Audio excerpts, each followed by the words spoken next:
Demystifying Dangling. Mastering Misplaced Relative Clauses.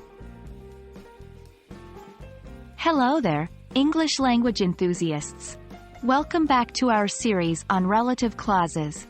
In today's video, we're focusing on an area that often trips up even advanced learners: dangling or misplaced relative clauses. This might sound complicated, but fear not. We're going to break it down into understandable chunks. Before we delve into the errors, let's first understand what we're dealing with. A relative clause is a type of clause that describes a noun, often using words like who, whom, whose, which, or that. But what happens when this clause is misplaced or dangling? A dangling relative clause occurs when it's unclear which noun the relative clause is modifying. This can lead to confusion and can significantly affect the meaning of your sentence. For example, consider this sentence: I saw the man with the telescope, who was in the park. It's unclear who was in the park. Was it the man, or was it you with the telescope? That's a classic example of a dangling relative clause.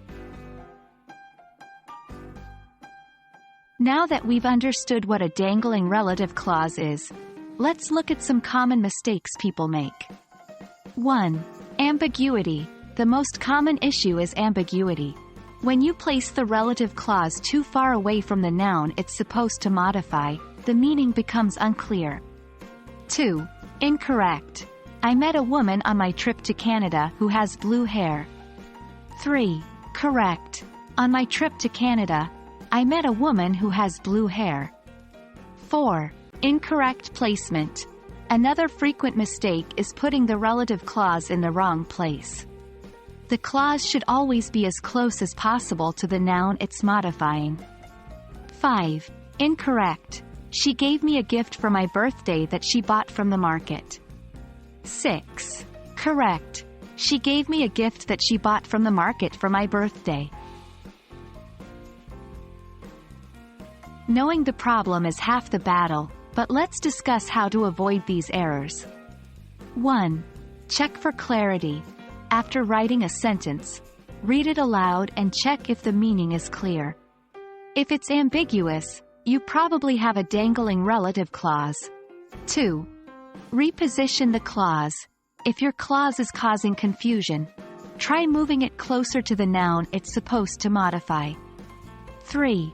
Rephrase the sentence. If repositioning doesn't help, you may need to rephrase the sentence entirely to make your meaning clear.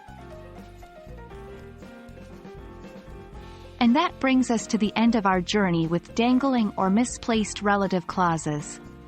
Remember, clarity is key in communication, and mastering these tricky structures will significantly improve your writing and speaking skills. Keep practicing, stay curious, and I promise, English will keep becoming easier and more enjoyable for you.